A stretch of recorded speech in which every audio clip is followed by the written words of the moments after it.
of the state is its most alienating and coercive elements. All we feel from this point on as political citizens is the state as machinery of compulsion. This is on the right anyway.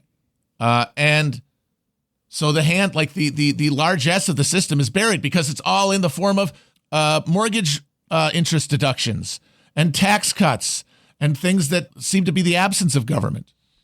And in that context, the state starts to genuinely wither. Its capacity goes away, and its ability to help anybody goes away. So that makes it more alienated from everybody, and that spins us all away from material politics, because the government has now become not a site of contestation of rights, but just this machinery of alienation. And so politics becomes a question of pure cultural significance, because if the machine of capitalism is beyond our reach, then all we can do is to gain control of the cultural manifestation of that culture. Like, if women are going to enter the workplace, on what terms are they going to enter the workplace? Not, what do we do about the fact that you can't raise a family on one income anymore? Mm-hmm. That used to be how you would phrase that question. Now, neither party frames it that way. It becomes women in the workplace. And that means that cultural grievances that are allied along racial and gender and geographic lines, the superstructural manifestations of our personalities, become dominant. And that's how we vote, and that's how we perceive ourselves as political subjects. And what that means is, by the time we get to the Clinton administration, politics has been totally winnowed into a spectacle of morality and cultural preference. And so that's why we get so close to the Nixonian.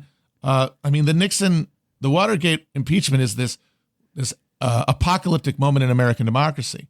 But the Clinton impeachment is just this sad, it's the tragic echo, where now we're just in the spectacle end of this, where real power is no longer at contest.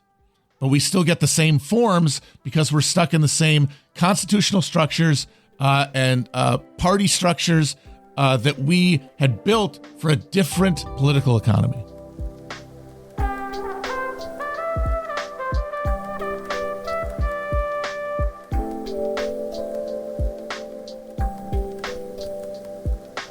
And so then, that's why we start here, at the vapid and ironic capstone of this era. A presidential crisis entirely divorced from the otherwise revolutionary transition in governing and presidential politics. The much discussed, if often poorly defined, neoliberal turn. And through this era of conservative revolution in both parties, the dismantling of the last vestiges of New Deal labor power, undermining of the welfare state, actual presidential scandal and illegal arms trade and manufactured wars, deregulation, crime bills, NAFTA, and stolen elections, the malfeasance that looms above the rest is the president got some top. I'm on the top floor, presidential suite, Monica Lewinsky, presidential free. So let's then go back to 1980, when this era's man on horseback, this time a literal fake cowboy, takes the reins. This is a man whose time has come, a strong leader with a proven record. Ronald Wilson Reagan was born. Ronald Wilson Reagan was born on February 6, 1911 in Tampico, Illinois. The family moved around for a bit before settling in the small town of Dixon in north central Illinois. He attended Dixon High School and then Eureka College in Illinois. He was a mediocre student but active participant in student life, including theater and campus politics. Reagan graduated and got some gigs as a radio announcer, eventually announcing Cubs play-by-plays for WHO in Des Moines. While covering Cubs spring training in Southern California in 1937, Reagan took a screen test and was signed to a contract with Warner Brothers Studio. Ronald would appear in over 50 movies in the following years. His notable performances include of football star George Gipp. You know, the Gipper you're supposed to win one for. Ask him to go in there with all they've got. Win just one for the Gipper. In 1940s, Newt Rockne, All-American. And as Drake McHugh a fun-loving young man who gets both his legs amputated in an accident and wakes up screaming, "Where's the rest of me?" in the 1942 film King's Row. Randy! Where's the rest of me? Randy! You're straight. It was that accident. King's Row made Reagan star enough to share double billing with the likes of Errol Flynn, but after enlisting in the Army Reserves in 1937, and hey, I was commenting last week that all our World War II era presidents were Navy guys, Reagan is our first Army guy since Eisenhower. Reagan gets called up for active duty in 1942, and his Hollywood career never fully recovers. In the Army, his poor eyesight gets him classified for limited duty only, and Reagan spends the war making promotional and training films for the Army. Upon returning to Hollywood, Reagan's acting career is in a less glamorous place. This is the era when Reagan stars in Bedtime for Bonzo opposite Peggy the chimpanzee. But in 1947, Ronald Reagan becomes the president of the Screen Actors Guild, the union governing motion picture performers. In this capacity, he testifies before HUAC that SAG contained, quote, a small group more or less following the tactics that we associate with the Communist Party, and that, quote, they have been a disruptive influence. Separately from his SAG president role, he also secretly gave names to the FBI of actors believed to be communists. But he also negotiated royalty payments for actors in TV and movie reruns, so win for his union comrades there. Ronald met actress Jane Wyman on the set of the film Brother Rat in 1938, and they were married in 1940. They had one daughter and one adopted son before separating due to, quote, political differences. She was a lifelong Republican and Reagan was a Democrat during their marriage. Reagan then met actress Nancy Davis, helping her clear her name from the Hollywood blacklist in 1949. They were married in 1952 and would go on to have two children, Patty and Ron. Reagan would be the first divorced president and the first president with a living ex-wife. In the 1950s, Reagan moved into TV and became the host of General Electric Theater, an anthology drama series which ran for 10 seasons. As part of this role, Reagan became a touring PR representative for GE, traveling across the country giving pro-business talks about the dangers of government overreach on behalf of General Electric to its employees. This time touring with GE was the crucible that shaped Reagan's politics, taking cues from high-level management and his conservative handlers, along with his own growing attachment to markets and corporations as the protectors of individual liberty. And of course, his $125,000 a year salary and beautiful house furnished with so much GE gadgetry, they had to install a 3,000-pound switch box to handle the electrical load, brought Reagan slowly from anti-communist New Dealer to ultra-conservative Republican. In 1961, he recorded an album for the American Medical Association warning about the dangers of socialized medicine in the form of the newly introduced Medicare bill. And by 1964, he was a celebrity spokesman for the Barry Goldwater presidential campaign, stressing small government, lower taxes, and asking in a televised speech if a, quote, little intellectual elite in far-off capital can plan our lives better than we can plan them ourselves. This speech cemented Reagan as a serious politician, and in 1966, he ran for and comfortably won the governorship of California. In this position, he attacked welfare and sent in the National Guard to crack hippie skulls at Berkeley, but also decriminalized abortions and raised taxes despite campaigning against doing so. So that's a sketch of Reagan. Matt, any thoughts on Ronald Reagan, the guy? Ronald Reagan was the presidential himbo. The himbo's himbo. In a similar way of Harding, where he is just a vessel for others' ambitions. All Reagan ever really wanted was to be liked. That's basically it. To be recognized as a good fellow, well met by a one and all. And you can see how he moves politically. You can see sort of where the center of gravity of of energies are going in politics. During the New Deal era, during that time, Reagan's a New Dealer. When it's a hegemonic ideology, he's filled with the hegemonic ideology. How could he be any other? But once the war ends and the right-wing reaction begins to build, and a cultural countercurrent emerges that is based around big money, like companies like General Electric, which had made their truce with the labor movement, but were at this very moment creating the intellectual machinery that was going to create the propaganda machine of right-wing ideology that could then become the expression of sort of reactionary discontent with the New Deal order. And so between his right-wing second wife, Nancy Davis, who came from a family of Birchite cranks, and the blandishments of the General Electric Company, which gave him a very lucrative job after he basically crashed out of Hollywood. He was a star for a little bit. He never became that big of a star. And by the early 50s, he had lost any ability to get a leading part. He, even for a short period, hosted a variety show in Vegas. That's how sort of off the radar he was. And then he was picked off the dung heap by this new emergent, vigorous reactionary movement, and he becomes filled with that ideology and spends his life making the people in that orbit happy. And he made them very, very happy. And so from here, we've basically covered the rest last week. He's duking it out, but losing in the presidential primaries in 1976. But then Reagan easily clinched the Republican nomination in 1980. He selected primary opponent George Bush, the RNC chair under Nixon and CIA director under Ford, as his running mate, and crushed Carter in the general. So let's get those jelly beans on the Resolute desk. Mommy, yes. Mommy. Yeah, he was totally dominated politically by his wife.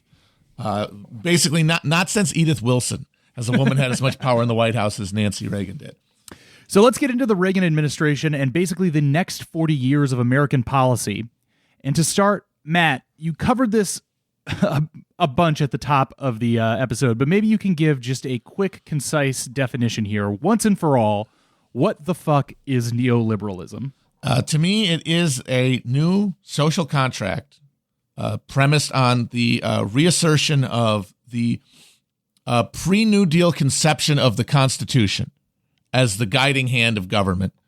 That meaning that the intervening century of creations of machines of regulation and democratic accountability to the machinery of American capitalism are going to be privatized, sold off, and removed from public debate.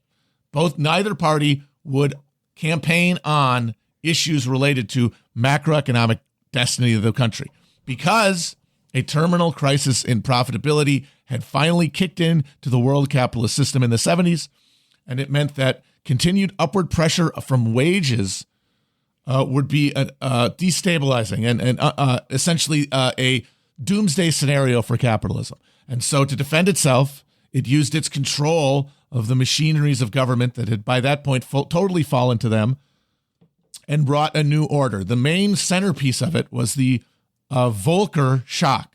This is everything else. There's a whole spider's web of deregulation and monetary policy and trade policy and fiscal policy that come out of this too. But the main pivot of it, the spoke in the wheel, is the Volcker shock, a huge rise in interest rates instituted by the Federal Reserve in the late 70s, which were meant to shock the economy, essentially, to break this machinery that had been built so lovingly over the course of the New Deal era, and essentially bring people into a state of disenchantment with government, standing before this wrecked machine, but still being asked to participate in a political system, still being asked to perform rituals of consent to this thing. Well, how do you do that in that wreckage? And the answer becomes you talk about culture. You build moral visions and you try to enforce them because the material conditions of life are no longer a political question. And the Volcker shock does its work. And it extends into the Reagan administration. In the first 2 years of administration, Reagan's administration see a significant recession that is popularly blamed on the hangover of the Carter years. Mm-hmm. And because this new system is being brought into being under Reagan's explicit mandate, he gets associated with all the good parts of it. because he is speaking to the people who are benefiting. The people who are not hearing that, who are feeling the immiseration, they are further and further from the center of political life. Right. So Reagan got busy instituting Reaganomics, the supply-side free market repudiation of New Deal and Keynesian-style economics that had been the consensus for 50 years. And I should say, the responsible Republicans in 1980 were against this. Like George H.W. Bush is the one who called Reaganomics voodoo economics in 1980. This stuff was all speculative. Conventional Republican orthodoxy was against the kind of massive cuts in taxes that these guys were proposing because they thought deficits were bad, because they believed in the balancing act of the Keynesian state. Like the new radicals that are around Reagan are saying, no, you have no say in this. It's going to happen when it's going to happen, and your job is to put a happy face on it for your base. That is your job. Your job is as PR representatives for one face or another of this process, as it immiserates everybody at different times. And so really of course it ended up being Reagan who was the face of this because he's the only one who didn't have any beliefs of his own.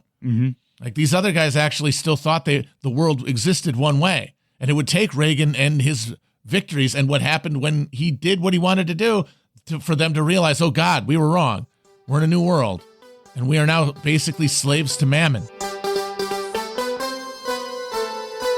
In 1981, Reagan signed the Economic Recovery Tax Act, slashing the top marginal tax bracket and slightly lowering lower brackets, as well as steeply cutting estate taxes and business taxes, as well as taking capital gains tax rates back to Hoover administration levels.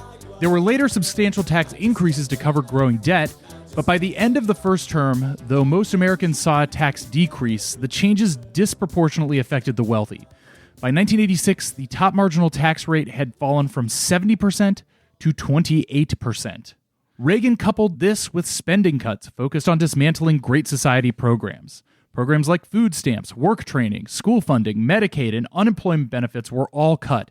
Meanwhile, defense spending was increased. Yes, the American economic engine is still a government program. It always has been. It is still military spending. That can't go away. That's what spins the top. It's everything else that gets put on the chopping block.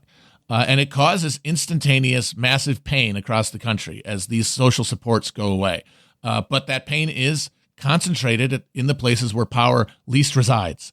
For example, the urban black populations who came to the northern states to work in the new industrial economy last, got the worst jobs, had built up the smallest amount of reserve, had the least access by government design to that homeowning dream. But there has still been, over that generation, enough concentration of cultural capital to build a civil rights movement that does win formal equality and formal political citizenship for blacks, but at the exact moment that the social contract changes, which means that the upper reaches of that movement, the nascent black middle class, get bought off. They now get to live in nice houses. They get to send their kids to college. But everybody else gets the stick. Everybody else gets the drug war and the destruction of the urban inner cores. While money and largesse and government subsidy are lauded on the suburbs, specifically the suburbs in the Sun Belt, which becomes the new heartland of America. Mm-hmm. And for them, Reaganomics is prosperity. It's lower taxes. It's higher stock prices for their investments. And it's more equity. And for those who are outside, it is cut benefits, reduced employment, reduced salaries, and eventually the state coercing you into some sort of condition of permanent poverty. And just as you mentioned, the war on drugs, that was established through the 1984 Crime Control Act. Well, not established, but ramped up through the 1984 Crime Control Act and the 1986 Anti-Drug Act. This is when we established minimum sentencing targeting crack sales and appropriating over $1 billion for anti-drug and anti-crime initiatives. This is spearheaded, it should be noted, by the Democrat-led House under Tip O'Neill. Yeah, I mean, obviously there is a big spike in urban crime throughout the 80s and drug use and drug sales as a community cries out for any way to save itself in the absence of any of the institutional backings that they had assumed existed until that very moment. And that became part of the Republican sales now, is that they would not only keep your suburb nice and prosperous, they would protect you from scary black criminals, which, of course, the dark irony being that both of these things are generated by the same forces. And one is, in fact, at the direct expense of the other. This rise in crime, this growth of a hardened criminal class, has partly been the result of misplaced government priorities and a misguided social philosophy that see man as primarily a creature of his material environment. By changing this environment through expensive social programs, this philosophy holds that government can permanently change man and usher in an era of prosperity and virtue. In much the same way, individual wrongdoing is seen as the result of poor socio-economic conditions or an underprivileged background. This philosophy suggests, in short, that there is crime or wrongdoing and that society, not the individual, is to blame. But what has also become abundantly clear in the last few years is that a new political consensus among the American people utterly rejects this point of view. The American people are reasserting certain enduring truths, the belief that right and wrong do matter, that individuals are responsible for their actions, that evil is frequently a conscious choice, and that retribution must be swift and sure for those who decide to make a career of preying on the innocent. So let's then continue on to the implementation of Reaganomics, which goes into Reagan's actions in regards to the labor movement and, of course, all of this